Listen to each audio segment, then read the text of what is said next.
බොන් කියලා පිළිගන්නවා අදත් ඔයාලව නොදුටු ලෝකයේ අපේ YouTube channel එකට. ඉතින් අදත් අපි ඔයාලව හම්බ වෙන්න ආවේ අලුත්ම අලුත් වීඩියෝ එකක් අරගෙන. අපේ channel එක subscribe කරලා නැත්නම් දැන්ම subscribe කරන්න. අපි දාන වීඩියෝ ඉක්මනින්ම බලන්න නම් bell icon එකත් click කරන්නම වෙනවා. ඉතින් අපි යමු එහෙනම් අපි අද කරන වීඩියෝ එක වෙතට. ලෝකයේම කලබමින් කොරෝනා වසංගතයේ මැද්දේ නිල් මකරුන් ගැන කතාවක් ඇහෙනවා. ඒ කොහෙන්ද? ඔයගොල්ලන්ට නම් හිතේ එකපාරම චීනෙන් තමයි මකරු වෙන්නේ කියලා. ඉතින් මේ මකර කතාව නම් එන්නේ චීනෙන් නෙමෙයි. අපිට ඒ කතාව ඇහෙන්නේ ද සන් පුවත්පත වාර්තා කරන විදිහට අප්‍රිකාවෙන්. පුවත්පත කියන විදිහට සාගරයේ ලස්සනම ඝාතකයා. නිල් දේව දූතයා. අපූර්ව නිල් කුරුල්ලෙකුට සමානයි. මෙන්න මේ වගේ කතන්දරයක් එක්ක තමයි මෙන්න මේ නිල් මකර ගැන කතාව ද සන් පුවත්පත වාර්තා කරන්නේ.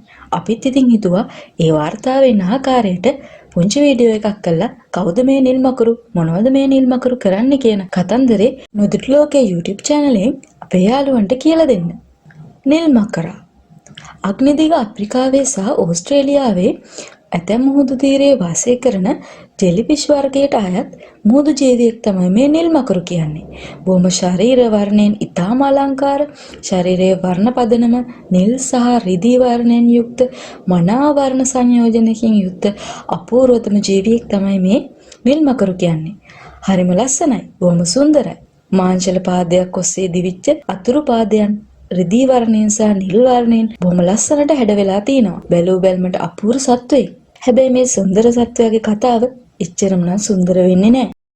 දකුණු අප්‍රිකාවේ කේප් ටවුන් කියන වෙරළ තීරයට ගොඩ ගැසූ නිල් මකරුන් ඡායාරූපගත කිරීමට එහි සිටින පිරිසක් සමත් වෙලා තියෙනවා. මේ නිල් මකර කතාව මෑතකදී අපිට අහන්න ලැබෙන්නේ, ඒ කියන්නේ 2020 වර්ෂයේදී අහන්න හම්බ වෙන්නේ මාරියා වැග්නර් කියන කාන්තාව තමයි අප්‍රිකානු වෙරළ තීරයකදී මේ සතුන්ව තම කැමරා කාචයට හසු කරගන්නේ. ඉතින් මේ දැක්කාම බැලූ බැලමට බොහොම ලස්සන සත්වයෙක් විදිහට පේන මේ නිල් මකරට සාගරයේ ලස්සනම ඝාතකයා කියලා කියන්නේ නිකන් වෙන්න බෑනේ. සුන්දර වූ සත්වයාගේ අසුන්දර කතාව නම් මේ සත්වයා සමේ ගැහුණොත් ඔක්කාරය, වමනය, ඒ වගේම උග්‍ර ශරීර අසාත්මිකතා, මේ ඡායාරූප වලින් පෙනෙන ආකාරයේ අසාත්මිකතා මිනිස්සුන්ට ඇති වෙන්න පුළුවන්. ඒ වගේම ඇතැම් විට මරණය පවා ළඟා වෙන්න පුළුවන්. ඒ කියන්නේ ඔයාලට තේරෙනවා ඇති මේ සත්වයා එසේ මෙසේ සත්වෙක් නොවන වගේ. මාරියා වැග්නර් කියන කාන්තාව ද සන් පුවත්පත් සමග මෙන්න මෙහෙම තම අදහස් වමාරු කරගන්නවා. මම මීට කලින් කවදාවත් ඒ වගේ අයව දැකලා නැහැ. මම ජීවිතේ වැඩි කාලයක් ගත කරන්නේ මේ මුහුදු වෙරළේ. මම කවදාවත් මේ වගේ අය දැකලා තිබුණේ නැහැ. ඕන් හරිම සුන්දර ජීවීන්. හැබැයි මම එයාලව ස්පර්ශ කරන්න ගියේ නැහැ. මාරියා වැග්නර් පවසන ආකාරයට නිල් මකරුන් 20-30 පත්‍ර ප්‍රමාණයක් අප්‍රිකානු වෙරළ තීරයේ සිටින්නට ඇති බව ඇයගේ විශ්වාසයයි. විද්‍යාත්මකව මොවුන් ජෙලිෆිෂ් ගණයට අයත් මොලුස්කාවුන් හැටියට තමයි සැලකන්නේ. කවුද මේ මොලුස්කාවෝ? සරලවම කිව්වොතින් ගොළු බෙල්ල කටුවක් නෑ. හැබැයි ගොළු බෙල්ලන්ගේ ගණයට තමයි මෙන්න මේ නිල් මකරු කියන සත්වයා හඳුන්වන්නේ. ඉතින් මේ අපූර්ව සත්වයා ලෝදම් මාතාවගේ පරිසරයට දායාද වෙච්ච අපූර්වතම දායාදයක් කියලා නම් අපි අනිවාර්යයෙන්ම පිළිගන්න ඕනේ. මිනිස්සුන්ට අහිතකර වුවත් මේ සත්වයා රැකගන්න, විනාශ නොකර පරිසර පද්ධතියේ ජීව විද්‍යාත්මක බව ආරක්ෂා කරගන්න, ජෛව විවිධත්වයේ සුරකින්න මේ සත්වයාව ආරක්ෂා කරගන්න එක ඔබත් මමත් අප සැමගේම යුතුකමක් වෙනවා.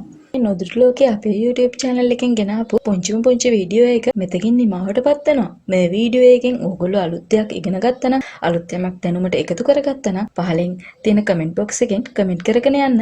ඒ වගේම ලයික් එකකුත් දාගෙනම යන්න. එහෙනම් ඔයාලා හැමෝටම සුබ දවසක්.